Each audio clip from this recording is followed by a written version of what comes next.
皆さんこんにちは。ようこそ DKTV へということで、今回はですね、ホンダからオデッセイが新型というかね、再販が決定したということで、新旧乗り比べ行ってみたいと思いますけれども、こっちが僕が普段乗ってるやつですね、オデッセイのハイブリッド、これが新型のハイブリッドという感じで、顔はね、ちょっと違いますけど、僕らはモデューロ仕様の顔と、室内がだいぶ変わったぞという感じなんですけれども、室内ね2列目がかなり変わってます。僕のがね、そうだな、飛行機で言えば、エコノミーではないんだよ。プレミアムエコノミーって感じで、この新型のオデッセイの方はビジネスクラスだなっていう感じはします。そのくらいね2列目がちょっと変わってるんだけど、アルファードとは比較できないね。あれはもう800万ぐらいするでしょ。これ新型は500万ぐらいだから、いいところを狙ってるんだよね、ホンダとしたらね。だからファーストクラスはいかないけどビジネスクラスでいいんじゃないのっていうところを狙ってるんで、今日はこの乗り比べを皆さんにご覧いただきたいと思います。さあ、乗り出しから乗り心地がいい。これはね、やっぱなんぞ1個前のが僕の最終型のねオデッセイだったんだけど、やっぱちょっと突き上げっぽいのはだけど、ホンダらしくていいかなっていうね、ハンドリングバイホンダみたいな、そういう感じはするんですけど、これはもう転がった瞬間からなんか質感が高いなっていうね、その入力がうまいんだよね。スプリングだったりダンパーであったり、やっぱねこの転がりからちょっと高級感あるぞっていう感じの入力をしてる。だからなんだろう、乗り心地は全然違うね。なんかトヨタと勝負してるぞみたいな感じはしますよ。あとはね、やっぱ2列目が、僕が乗ってる今現行のオデッセイですけれども、あれは言っちゃ悪いけどプレミアムエコノミーみたいなね、居住空間はいいんだけれども、ここまで豪華じゃないんですよ。やっぱ新型はテーブルがついて、この膝置きに肘置きにテーブルがついてる。あとはここにいろいろほら置けるでしょ。これはすごく便利。2列目に乗る人にとって。でドリンクホルダーの位置めっちゃいいところにあるでしょ。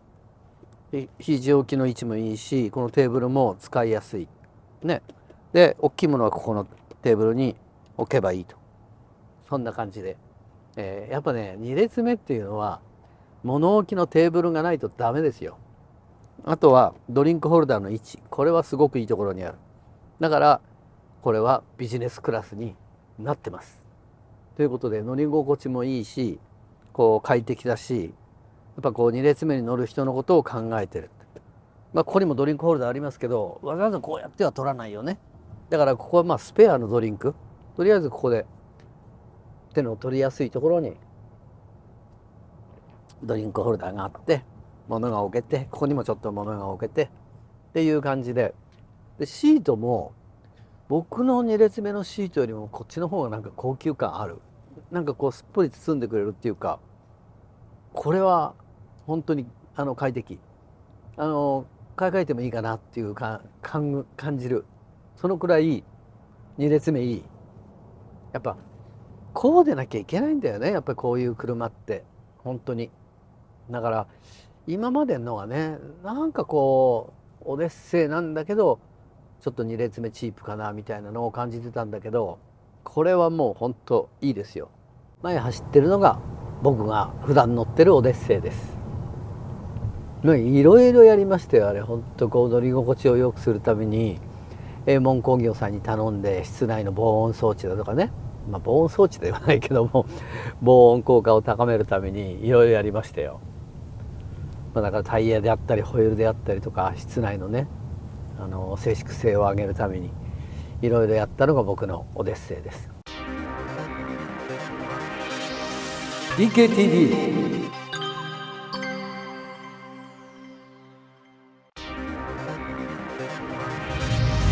DKTV。 皆さんこんにちは。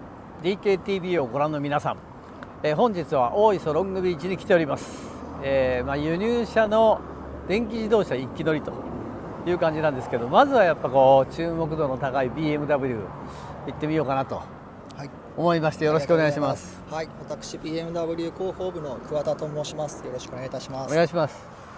さて桑田さん、はい、これの特徴を教えてください。はい、7年ぶりに新型モデル5シリーズを発表いたしまして、従来のですね、キドニーグリルの形であったりとか、ホクマイスターキングであったりとか、はい、こちらのライトの形状だったりというものをデザインを踏襲しながらも新型モデルを今回7年ぶりに発表したという注目されるセダンのモデルでございます。なんか重そうな感じはしますけれども、はい、こちらi5 でございまして、はい、電気自動車になっております。はい、でモーターついておりますので、パワフルな仕様になっておりますね。4駆ですか？ 4駆でございます。じゃあモーターは4個。はい。モーターは2つ、ね。2つ。はい。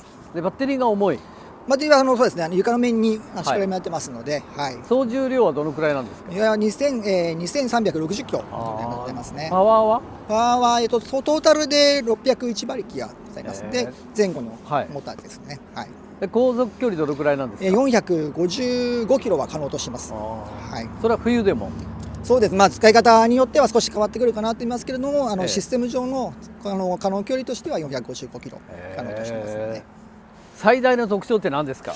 やっぱりこのM 仕様ですね。i5 の M パフォーマンス仕様というところでパワフルな一番仕様になってますし、5シリーズの中でも一番最上位グレードというところが今一番の売りでございますね。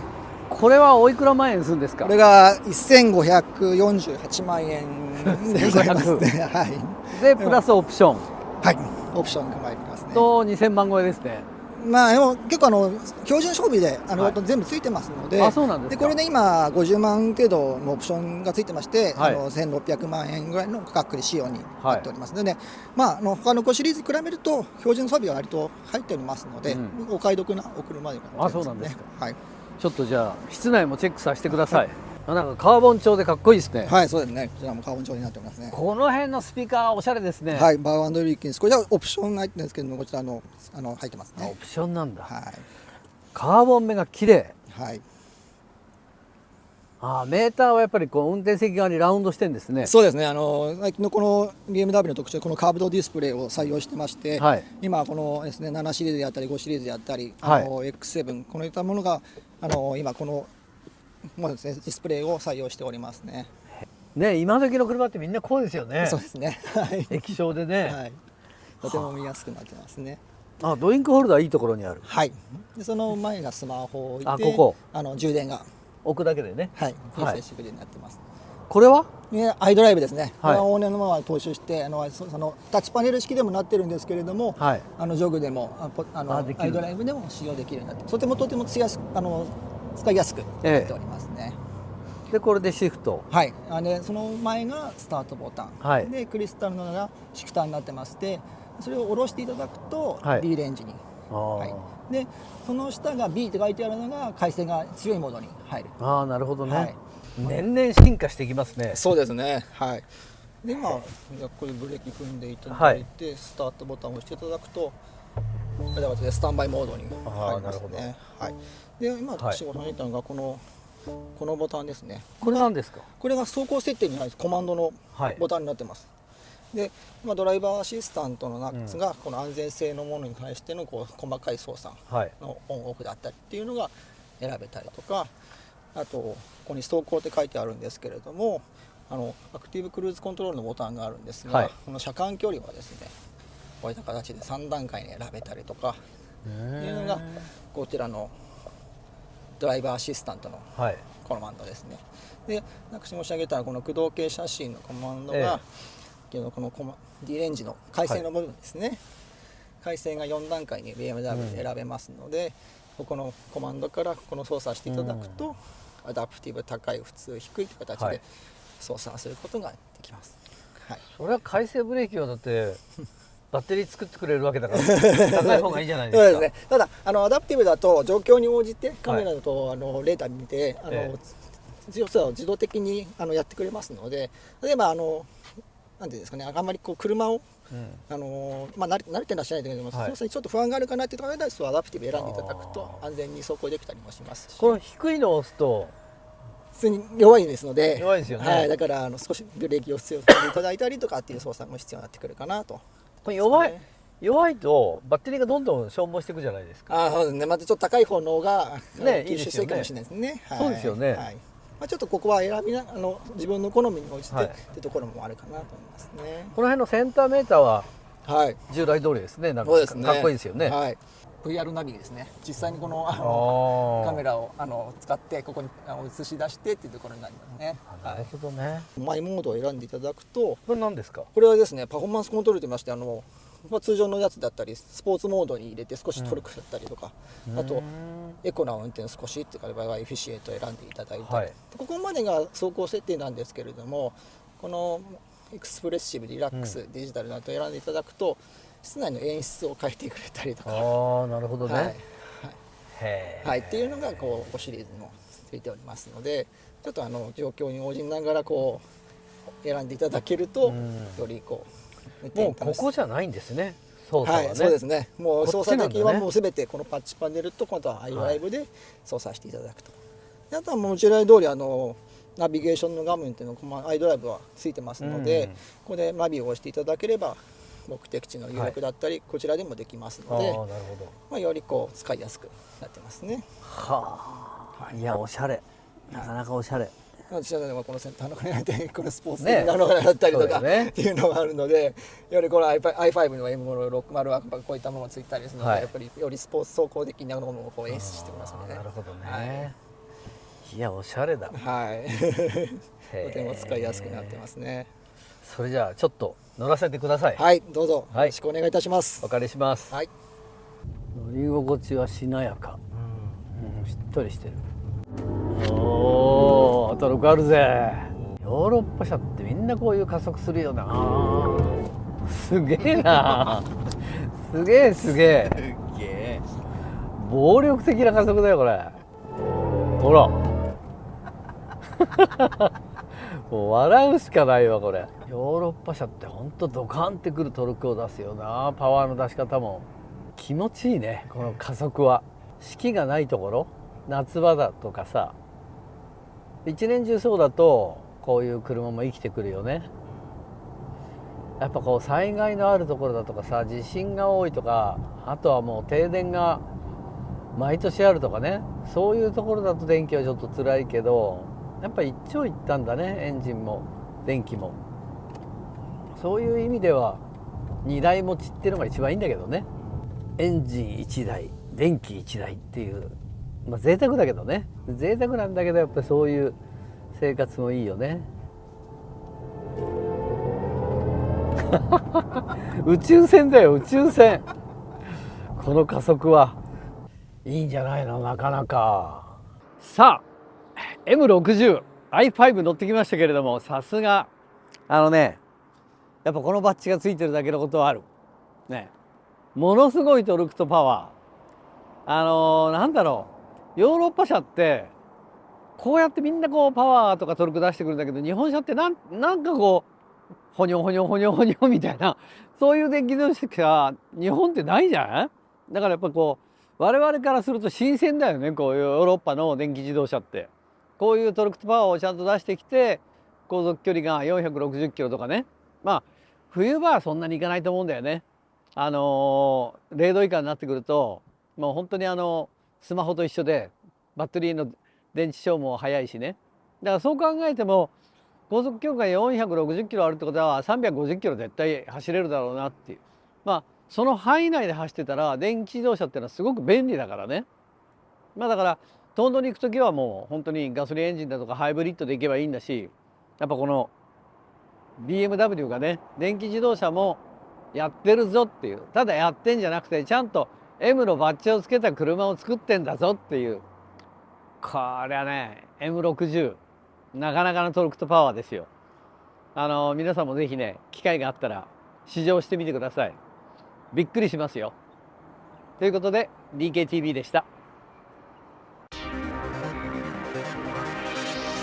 DKTV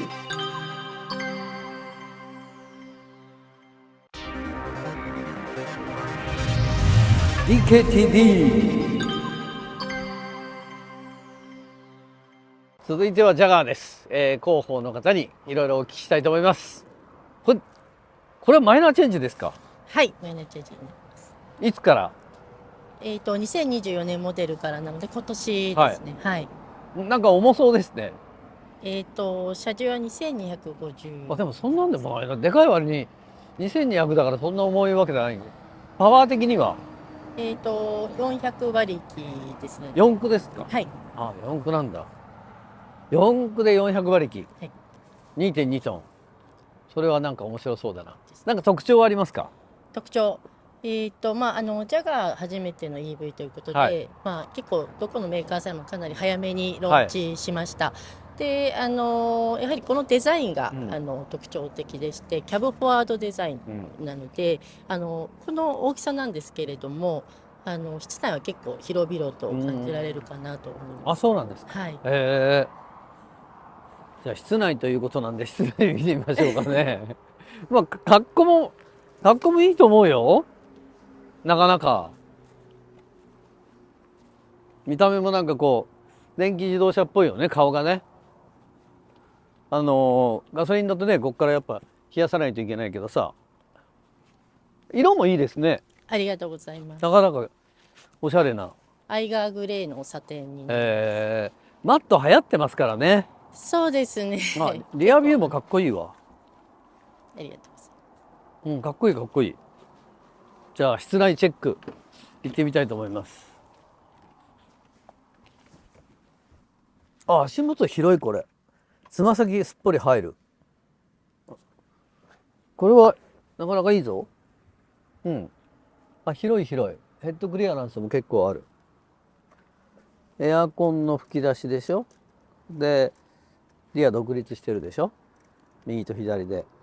で USB でしょ。これはなかなかよろしいんじゃなくて、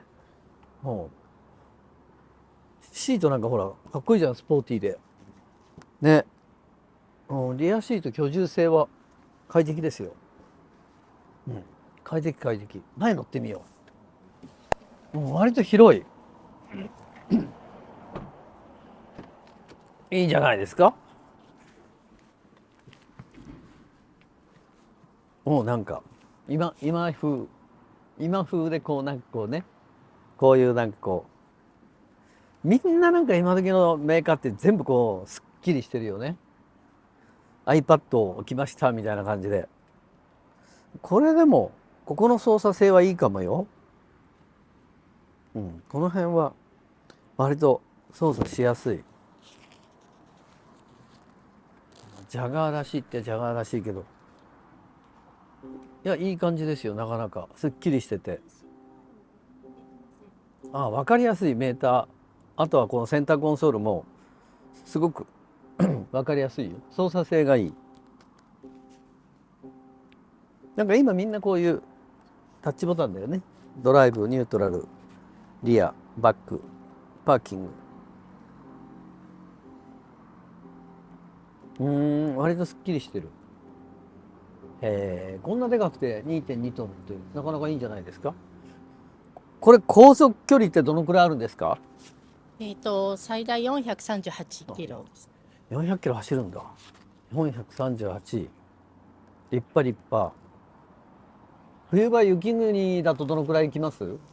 雪国、ちょっと暖房とかそれの使いによって変わってくるので、でも300とかは全然行くと思います。で、あとこの車結構面白いのが、実は水深50センチまでは走行でき EV なんですけどできますので、それはやはりそのランドローバーとかの技術もうまくこう融合して、そういったものもできてます。へえ、そっか。ランドローバーと共有してるんだ。そうです。へえ、水深50センチ。全然普通に災害であるよ。そういうところをランドローバーとこれだけは走れるっていうメリットはあるね。これはなんかすっきりしてていいな、この車。ごちゃごちゃしてなくていい。へえ。よし、じゃあちょっと乗ってみよう。お借りします。よろしくお願いします。一発目ですね、今回が。そうです。ジャガー一発目の、ここから始まっていくんだね、ジャガーの電気自動車は。でもこの大きさで 2.2 トンは立派だね。おおさすが電気自動車、素晴らしい。合流が楽だね、電気自動車はね。この加速トルク、バキューンでバキューン。すげえ。鋭いですね。そう、鋭いんだよ本当にさ。電気を存分に使って走らせてるよね、ヨーロッパ車は。日本の電気自動車は大事に大事に電気を使いましょうっていうね、日本の電気自動車ってそうじゃん。これはこれでやっぱありだね。ドカーンめちゃ気持ちいいね、この加速は。400キロ以上走るからね。冬でもやっぱ300から350はいけると思うな。電気自動車、特にヨーロッパの電気自動車はトルクとパワーを楽しむという感じですよ。さあ乗ってきましたけれども、BM といいジャガーといいさ、なんかヨーロッパのメーカーってもうこれがモーターだ、これが電気だっていうね、そういう表現をしてくるよね。このジャガーもそうですけれども、2.2 トン、BM が 2.3 トン、それでもあれだけのトルクをドカンと出すっていうね、トルクとパワーを。だからやっぱりなんだろう、そのメリットを 100% 生かすっていうさ、そういう車作りをヨーロッパの皆さんはしてんのかなって。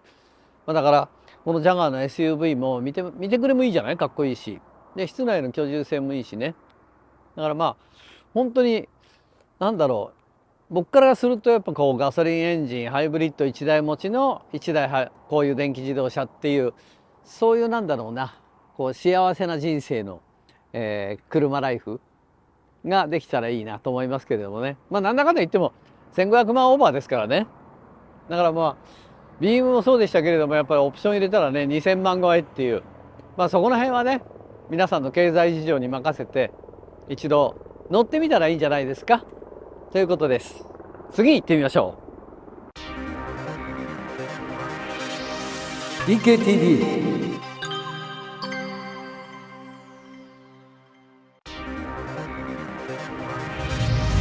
DKTV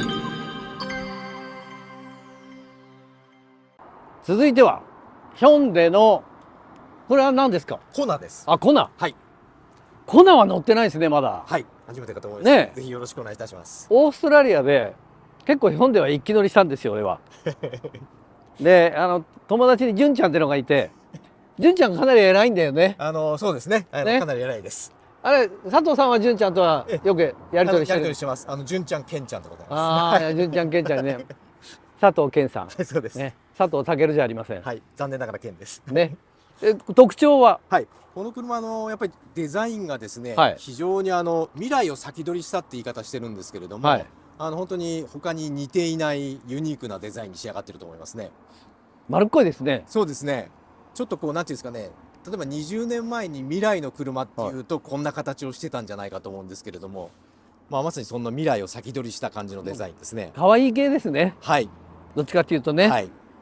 パワー的には200馬力超える馬力ありますので、じゃあ十分ですね。普段使いには。そうですね。で特にこれ日本仕様は、日本はどうしてもこのストップ&ゴーが多いんで、ちょっとノーマルモードの味付けをマイルドにしてますので、ただその分スポーツモードに切り替えていただくと、他の国で売ってるのよりももっとキビキビと加速してきますんで、いろんな顔を持ってますね。4駆ですか？これは2駆です。FF ですね。FF。はい。車重は？車重は2トンちょっと切るぐらいの車重ですね。航続距離は？航続距離はですね、一番長いので620キロ超えてます。本当にそんな走るの？カタログ値でございますんで、実際はもうちょっと短くなりますけれども。冬はどうですか？冬もですね、このいわゆるリチウムイオン電池、いわゆる三元系のものを使ってますので、寒さにもかなり強くはできてますね。だいたいスマホもそうですけど、冬0度前後になると消費が早いじゃないですか。その辺はいかがですか？そこもリチウムイオン電池の宿命なんですけれども、ただこれ温度管理をかなり緻密にしてますんで、冬場の場合にはバッテリーコンディショニングモードというので、できるだけ暖かくして、減りを少なくするという工夫もしてますね。他に何か特徴ありますか？あと特徴としてはですね、これ室内がクラスを超えた非常に広々とした室内空間になってますので、ここは非常に特徴ですね。なんか SUV っぽいですね。一応私たち SUV と呼んでるんですけれども、そうですよね。車高も高いし、そうですね。なかなか丸っこくて可愛いじゃないですか。はい、デザインはただ可愛いんですけど、細かいところ、例えばこれ、はい。アーマーデザインって言ってますけれども、はい実はこのヘッドライト、リアコンビライトをこのフェンダーの上に乗せてるんですね。でここでちょっとこうアーマーって甲冑を思わせるような、はちょっと SUV の力強さもこういったところで表現してますね。面白い面白い、なんかねえ。これライバルは何なんですかね。ライバルはですね、非常に難しいんですけれども、はい多分このクラスの電気自動車でいうと、例えばBYD さんのアット3とか、はい。あるいは日産のリーフなんかも大きさ的には近いものがありますんで、そのあたりがライバルになるのかな。比較検討する。リーフはだって600キロ走らないじゃない。そうなんですね。はい。ねはい。え。ニヤッとしてるでしょ。そういう意味ではこちらの結構ニヤッとしてるでしょ。あ、そ土屋さん今乗っていただいて床面がですね、真っ平らにできてるんですね。う。ああ、なるほど。これ実ははいはいはい。ホナという車、海外ではガソリンエンジン車もあるんですけど、あ、つま先入る。はい、これガソリンエンジン車よりも電気自動車を先に設計しまして、ええでそれをそのままガソリンエンジン車にも流用するっていう、普通とはちょっと逆な手法を使ってますんで、あ、そう。はい、ですのでそういう足元真っ平らにするとか、うん電気自動車ならではのこの居住空間みたいのは十分確保してますね。車重どのくらいでしたっけ。車重はですね、2トン切ってます。1800ぐらいですね。あ、そう。はい、切ってるんだ。切ってて600キロ走るの。走ります。はい。本当にすげえな。であとコンセントがありますけれども、ねえこれV2L って呼んでますけれども、はい今これですと1300ワットぐらいの電気製品普通に使えますので、ええ。例えば電子レンジなんかもですね使えるようになってて、あとこれ外にもですね標準装備でアダプターがこの車ついてますので、どこについてんの。ですね、こちらこれがですねはい。アダプターになっておりまして、ええ。これ前のですね充電口にちょっと挿してみましょうか。前行きましょうねちょっと。はいはい、ほう。トランク結構広いな。トランクも広いですね。ええ。ここに刺すの。ここにですね、はいこう充電口があるんですが、はい。これを開けていただいて、でここにですねこのまま挿して挿していただくと、これここ下がこう開きまして、ここちょっと見づらいですが100ボルトのコンセントになってまして、本当だ。普通のこう挿していただくとここから給電できるようになってますね。へえ。これは便利だ。結構キャンプに行ってこれでホットプレートで焼肉されるとかあ、そう。はい、これでいくらですか。この車ですと大体400万円台、このラウンジというグレードで480万円ちょっとですね。これもう日本で売ってるんですか。はい、もう販売しております。いつから。去年の11月から付け始めてますんで、はい。売れ行きはどうですか。今おかげさまでですね、ちょっと、まだ大きな数にはなってないんですけども、徐々に皆さんにいろいろオーダーいただいている状況ですね。だから本当にこう都内とか街中走るなら電気でいいですからね。そうですね。はい、今もう普通に500キロぐらい走れれば、全く日常の使い方としては不便ないと思います。ね、そうですよね。はい、できればガソリンかハイブリッド1台持ってて、はい、電気1台あるともうとても幸せなそうですね、いい人生が送れるかなと。ちょっと今までと違うカーライフを楽しんでいただけると思いますね。へえ。通常はじゃあ200馬力。はい。なるほどね。他に何か特徴あります？あとはインテリアもですね、はい。かなり大き割とい、綺麗だ。そうですね、綺麗なんかかなりこうクリーンなイメージのインテリアに仕上げてますね。これは使いやすい。はい、おっしゃる通りですね。やっぱり運転しながらでも操作しやすいように、空調などはそういう物理ボタンを残していて、ね、これは分かりやすい。はい。もう iPad だとさ、いちいちめんどくさいんだよね。これはもう置いとけば充電だ。置くだけで充電もできるようになってますね。未来的なことができるんですけれども、今、マップで地図になってますけども、ここをちょっと一回押していただくと、これヘディングアップになって、もう一回押していただくとですね、これ今カメラなんですね。でこのカメラで前を撮ってまして、これナビゲーションでルート設定していただくと、次の道を右に行くっていうと、その道路の上に矢印を出しまして、この道路を右折するんだよっていうのをこう AR 技術で表してくれます。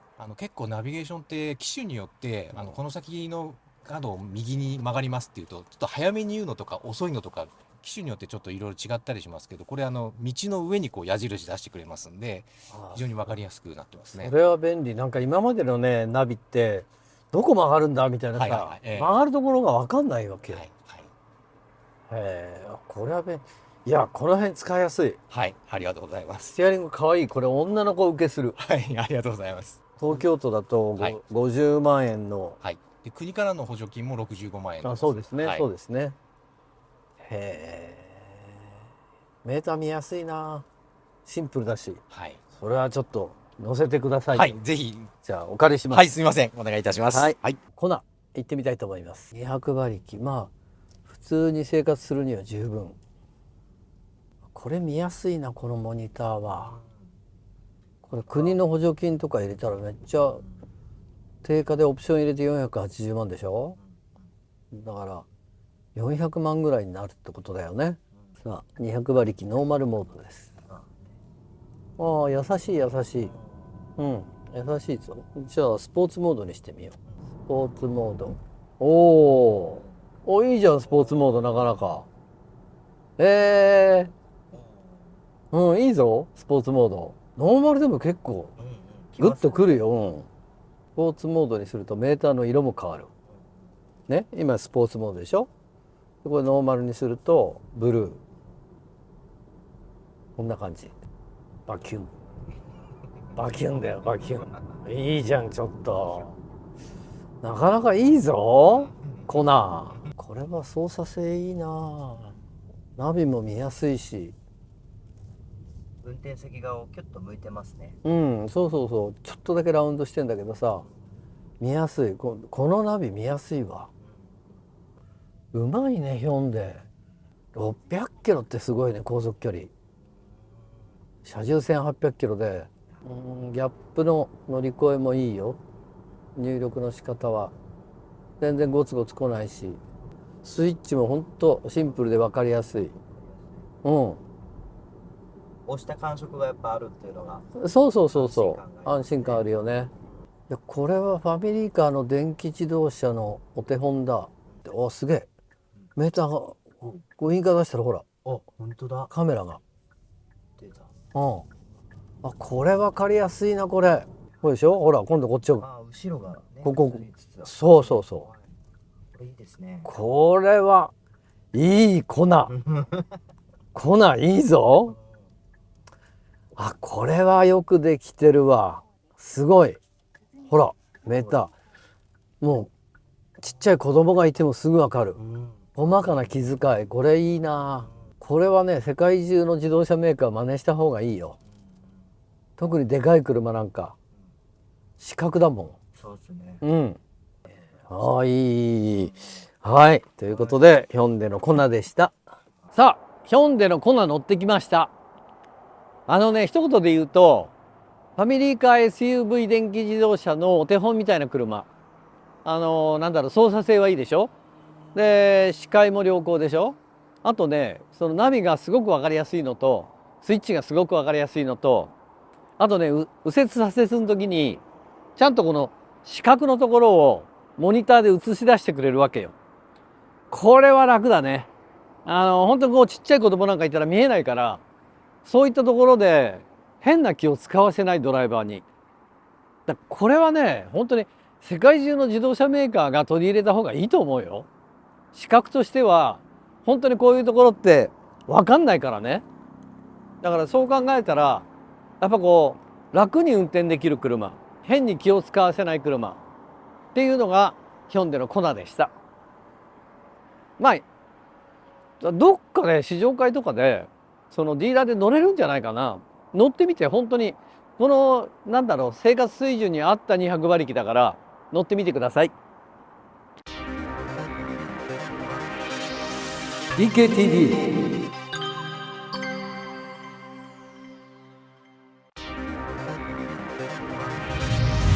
DKTV 続いては、これは BYD のドルフィンですか。はい、ドルフィンです。これ僕ね、北京で乗ってますよ。割と良かったんだよねこれ。ファミリーカーとしては本当なんかこう使い勝手がいいし、はい、ありがとうこれ日本仕様向けですか？はい、そうです。日本仕様ですね。特徴は何ですか？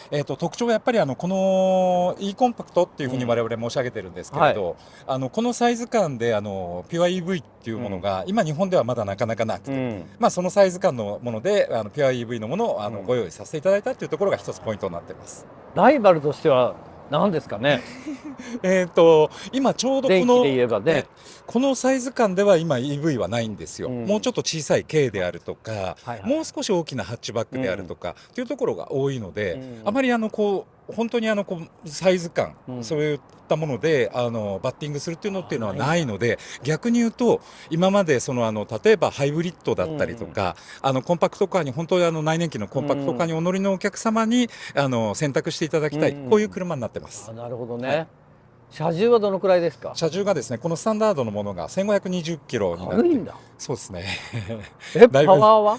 パワーはですね、70キロワットになりますので、馬力換算すると95馬力ですね。十分ですよね。はい。へえ。そういう車。航続距離はどのくらいですか？航続距離はですね、この車が400キロになります。400キロ走るんだ。はい、400キロメートルですね。400キロ走るんだ。はい。1500キロって新しいな。なのでちょっとこのコンパクトカーの、EV に対するイメージを、少しでも変えていこうというところで、この車を投入させていただいたということになっています。これはいつ日本で発売なんですか？これはもう昨年のですね9月からもう発売開始しておりまして、で今順次納車をさせていただいているということになります。どのくらい売れるんですか？ですね、まだちょっと台数がですねご用意してから準備して今順次デリバリーをしている形になってますので、まだ台数的にはそこまで多くはないんですけれど、我々の車今アット3も1月から、昨年1月から販売し始めて、両方足しても1年間の中ではちょっと2000台には到達してないというくらいですね。可愛いですよね。そうですね、やっぱりドルフィンという名前の通りの海洋美学というところがテーマになってます。はい。近いですよね。なかなか可愛いですよ。ありがとうございます。なんか室内なんかも女の子受けしそうなそうですね。色使いで。はい。ね。はい。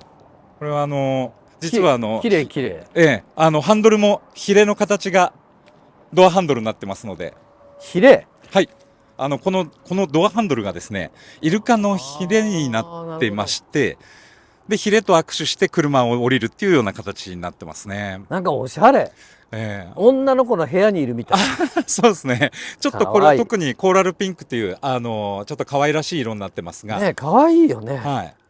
であとはシートもかなりアット3同様で、ショルダーサポートのついたちょっとゲーミングチェアっぽい椅子になってるんですけれど、このシートも実は我々ちょっと特徴でして、BYD とあとそのフランスのシートメーカーのフォルシアっていう会社があるんですけれど、合弁でシート会社を作りまして、でこの車用に我々も供給しているということなんです。はい。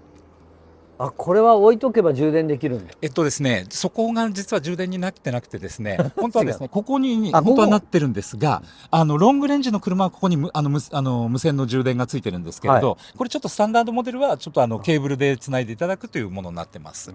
はい。これはオプションがなんかついてるんですか？ではなくてですね、ロングレンジというちょっと違うグレードのものにはついてるって形になってます。なるほどね。はい。これでいくらですか？これがですね、税込みで363万円、補助金は65万円適用されますので、実際には298万円で買っていただけるという車になってますね。なるほどね。はい。なんかメーターシンプルだなこれ。そうですね。全然邪魔してないし、視認性が。はい。ちっちゃくて分かりやすい。はい。iPad。そうですね。ね。前回乗っていただいたアット3と基本的には構造は似ていてほとんど一緒で、少しだけメニューが変わってまして、はい。この車からちょっと搭載された機能としては、幼児置き去り検知機能というのがありまして、お子さんですとか動物さんを要は車内に残したままドアロックをしてしまって、その後ミリ波センサーというのを前と後ろについていて、そのミリ波が動きを、この呼吸とかのこの動きを感知すると警報を鳴らして、はい、そしてあと一定時間過ぎるとエアコン、それでも解除されない場合はエアコンが自動的に動いて26度で自動設定されて、で、さらに、これはもうつい先日なんですけれど、はい、最新版のアプリで使っていただくと、はい、プッシュ通知って言ってお客様の車に、お子さんか動物さんが、中に乗ったままになってますよって通知が来るようになってますね。すごいなドルフィン。それはもうオプションなしでこのスタンダードもロングレンジも両方ともついてます。へえ、いやおしゃれだ。まあいろいろおしゃれだしその機能いいですね。そうなんですね。そのペット飼ってる家とか、はい、ちっちゃいお子さんがいるとかね。そうなんです。なので少し我々としてもできることをしてみようということで、そういう機能をつけてますね。へえ。つま先が入るね。そうですね。はいはい。これは女の子受けするわ。であとこの前僕らもちょっと気が付かなかったんですけど、僕らこの肘パッド、ここはちょっとハード素材なんですけど、ここは要はこうやって開けるんで、肘をここに当てるところだけ柔らかい素材なんですよ、4枚のドアとも。なんですけど小さい女の子だとここに当たっちゃうってこと、ちょっとこれは僕らも考えなきゃいけないですね。いやよく考えられてる。よし、ドライブしよう。はい、お願いします。はい、ありがとうございます。さあラストは BYD のドルフィンです。ここにあるんだよね、ほらギアが。面白いよね。これも分かりやすいな、このスイッチ。でも押した感じありますね。ある。おやおや縦になったぞ。ナビは1500キロ、軽いな。すごいな、電気自動車で優しくトルクが出る、ドカンじゃなくて、日本車みたいなトルクの出し方だこれ。ゆったりと。そうそうそう、ドカンじゃなくてふわーっと出てくる。日本車っぽい。へえ、なるほどね。電気自動車大体重いんだけどね、大したもんで400キロ以上走れば。室内おしゃれだね。独創的ですね。ほんとそう。エンジニアがねみんな若い。みんな20代30代。そうなんですね。発想が面白いんだよね、若い子たちだから。280万で買えちゃうんだよこれ。シートのために会社を作ったみたいで、結構しっかりと支えてくれますね。シートいいね。シートいいですね。だそういったところが BYD のいいところよ。その自分がうちだけで作りましたじゃなくてさ、いいものは吸収して他で外注で作ってもらうとかね、その共同で作るとかっていうさ、柔軟さがいい。そうですね。そう、これは女の子受けするわ。ハンドルも軽くて疲れないし、物を置くところもあるし。そう中国で一番売れてるんだからね BYD って。